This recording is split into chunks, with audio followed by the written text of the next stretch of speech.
everyone, this is Tim from DualSense Studios. Today in this video I'm going to show you how to use the FN keys to change profiles on your controller for the PlayStation 5, and this is the Edge controller. So it comes with back paddles and it's got these FN buttons right here. So all we have to do is hold this down. So I like holding down the left one. So I just hold this down and here's my profile selection. And then I can just hit triangle for default, 0 for profile. Otherwise I can press options. It will bring me to this screen where I can customize the profiles from here. Otherwise, you can hold the FN key down and you can press up on the D-pad left or right to adjust the headset volume or the game chat balance right there.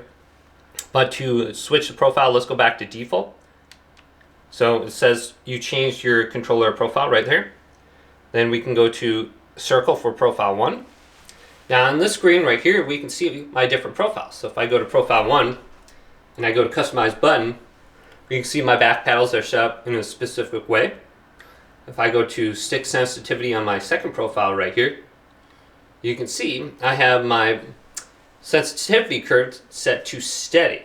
So if I'm going to be playing games that don't come with response curve settings in the game, like Helldivers or something like that, I can set it up manually on the controller right here. So I really do like that option, but you can easily just switch this out. I think holding down the left one is a little bit easier because you can press options a lot easier. Otherwise you have to go like this. And it's just a little bit annoying. But you can easily use the FN key really easily there.